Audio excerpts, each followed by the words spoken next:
ओम नमः शिवाय। कुंडलिनी के ऊपर आगे वार्तालाप करते हुए लास्ट टाइम हमने बात की है कि जो मूलाधार चक्र है, मूल आधार चक्र, वो कहीं ना कहीं या तो सीधी इफेक्ट्स या तो सीधा कंट्रोल वो मन के ऊपर है। तो चलिए आज मन के बारे में बात करते हैं। जनरली होता क्या है, मन एक ऐसी प्रक्रिया करता है या तो मन एक ऐसी क्रिया या प्रक्रिया का नाम है जो सतत और सतत करता रहता है। विचार, ठीक है। तो जब हम आसन या योगासन में बैठते हैं तो सबसे पहला महत्व का जो काम है अपना, वो है मन के ऊपर काबू करना। मन के ऊपर काबू करने के लिए, क्योंकि शास्त्र के अंदर बहुत कुछ बताया गया है,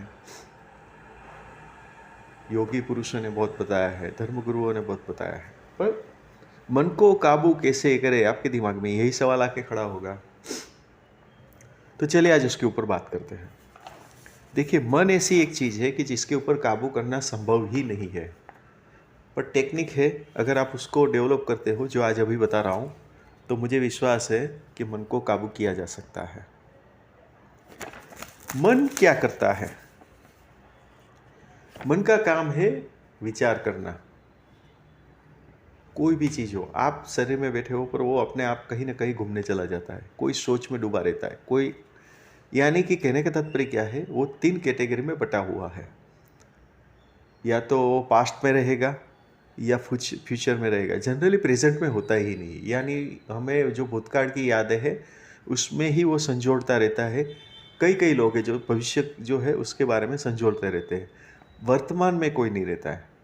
तो आज जो टेक्निक हम बताने जा रहे हैं वो वर्तमान में कैसे रहे, यानी कि मन को काबू में करने का दूसरा नाम है प्रेजेंट रहे, उसके बारे में हम बात करेंगे। तो पहले हमने बताया उस हिसाब से मन क्या करता है, या तो आपको भूत में मतलब प्रेवियस या तो पास्ट में ले जाएगा या भविष्य में ले जाएगा। जब आप ये आसन या योगासन करते हैं, पर्टिकुलर उस समय तक की बात कर रहा हूँ, उसके बाद आप कुछ भी करिए चलेगा। तो जब हम योगासन में बैठे हैं और ये मूलाधार चक्र के साथ छेड़छाड़ी कर रहे हैं, तभी भी आप देखोगे कि आपका मन जो है वो सोचता ही रहता है। तो उसके अंदर हम उसको 2 कैटेगरी में डाल देते हैं। एक कैटेगरी है अच्छा विचार, दूसरा है बुरा विचार।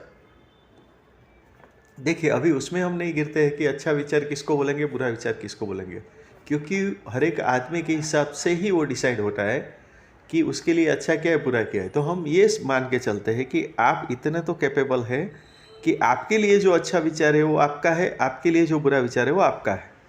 तो वही आप डिफाइन करके रखिए। पर आप यहाँ पे एक बात याद रखिए कि निर्णय मत करिए।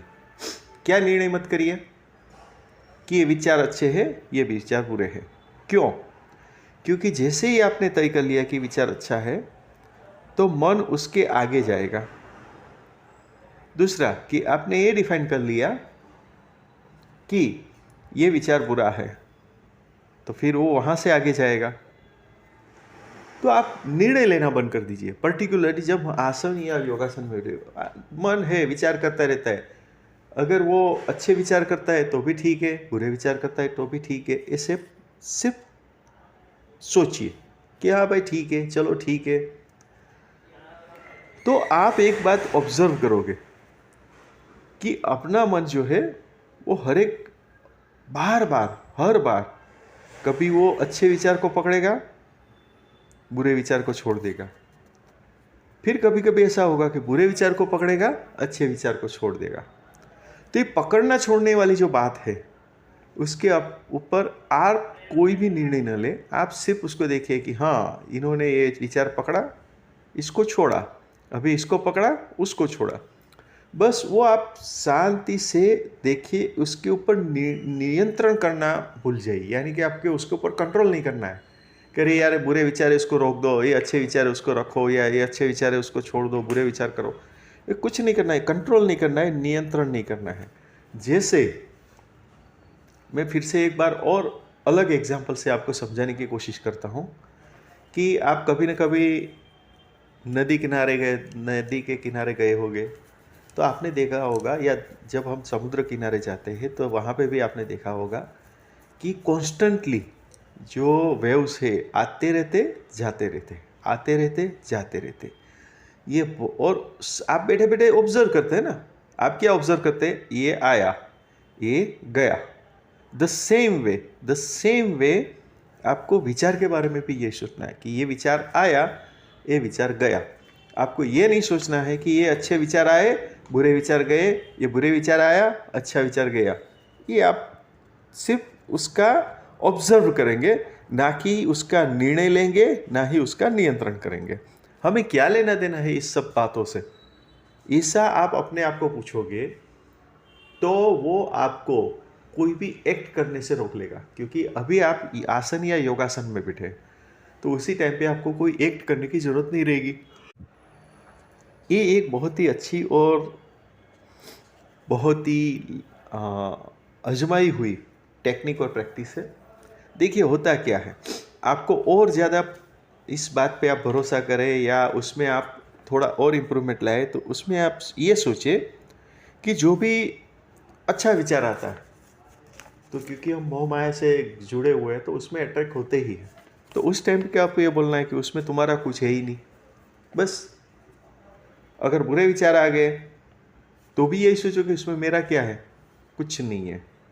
वो जो आते जाते हैं, जो सोच या विचार जो आ जाते हैं, उसको आने दीजिए जाने दीजिए।